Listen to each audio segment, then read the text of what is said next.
Assalamualaikum warahmatullahi wabarakatuh. Saya Dina Rosdiana Fitri, mahasiswa Untirta, Pendidikan Kimia angkatan 2018. Kali ini kita akan membahas tentang materi gaya antar molekul. Kalian tahu tidak apa itu gaya antar molekul? Jadi, gaya antar molekul itu adalah ikatan tarik-menarik antar molekul yang saling berdekatan.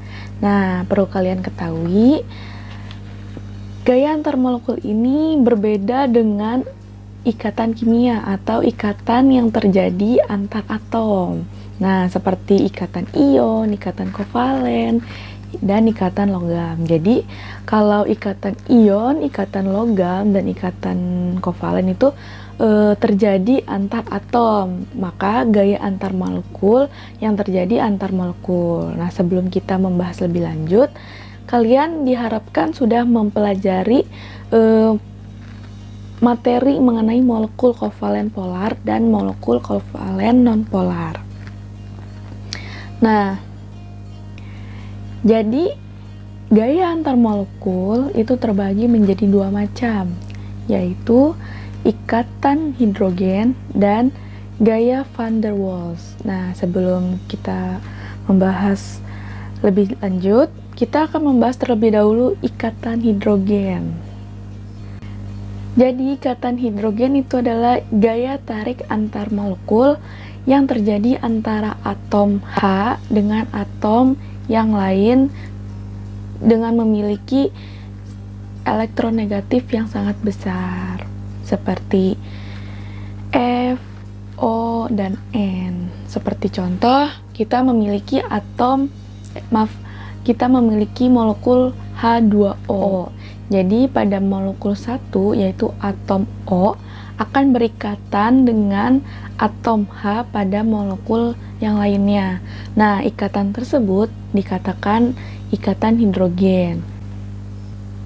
Selanjutnya yaitu gaya van der Waals. Nah, pada gaya van der Waals ini terbagi lagi menjadi 3 jenis, yaitu gaya dipol-dipol atau dipol permanen, yang kedua gaya dipol terimbas atau dipol terinduksi, yang ketiga gaya dipol sesaat atau gaya London. Gaya dipol permanen atau dipol-dipol ini terjadi antara molekul kovalen polar dengan molekul kovalen polar. Nah, pada gaya dipol terimbas atau terinduksi ini terjadi antara molekul kovalen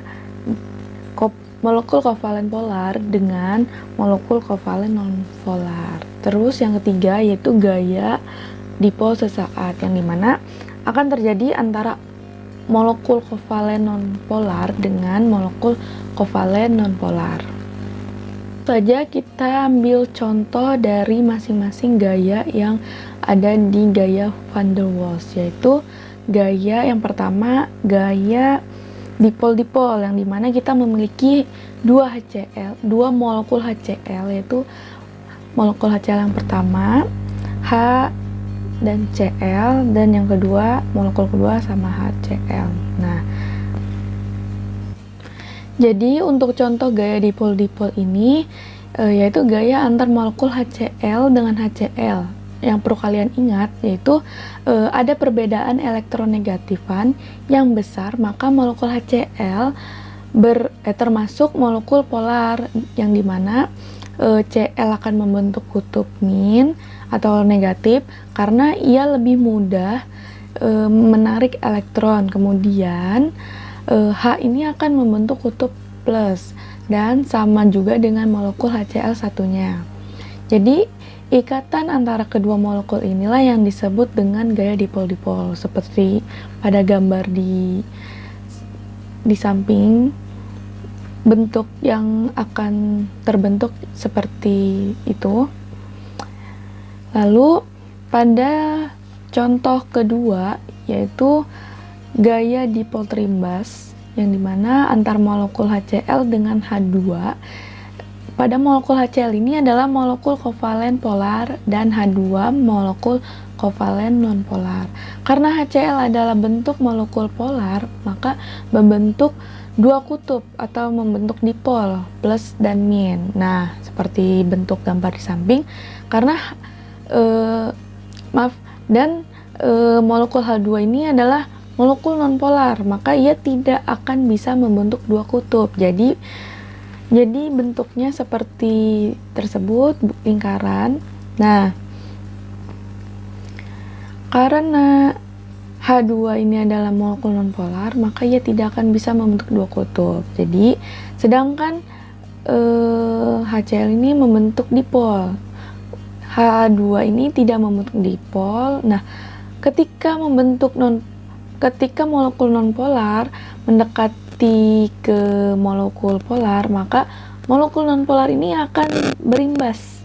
Artinya akan membentuk dipol atau dua kutub plus dan min. Nah, dengan bentuknya itu akan seperti gambar di samping. Nah, nanti dengan begitu adanya gaya tarik antar kedua dipol. Nah, yang disebut dengan gaya dipol terimbas. Lalu pada contoh ketiga, gaya dipol sesaat. Gaya dipol sesaat ini adalah kita memiliki dua molekul HCl2 yang terjadi di antara molekul HCl2 dengan HCl2. Nah, molekul HCl2 ini, molekul Cl2. Cl2 ini molekul kovalen nonpolar. Karena kedua molekul tersebut molekul nonpolar, maka keduanya tidak akan membentuk dipol atau dua kutub. Nah, maka lalu bagaimana caranya agar kedua molekul ini dapat memiliki gaya tarik? Nah, jadi karena elektron itu bebas bergerak, jadi nanti elektron yang akan memadat di salah satu sisi molekul. Nah, misalnya di sisi kanan. Ketika elektron memadat di sisi kanan Cl-nya ini akan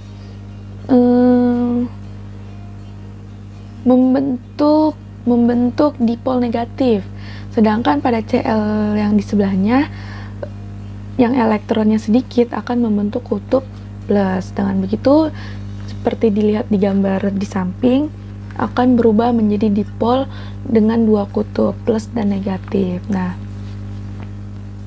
sama dengan molekul Cl2 pada sebelahnya akan membentuk dua kutub karena ada elektron yang memadat di salah satu sisi molekul. Walau mereka membentuk dipol, namun hanya dipol sesaat, karena dengan begitu gaya tarik antar molekul nonpolar disebut dengan gaya dipol sesaat atau gaya London. Nah, selanjutnya kita akan membandingkan titik didih.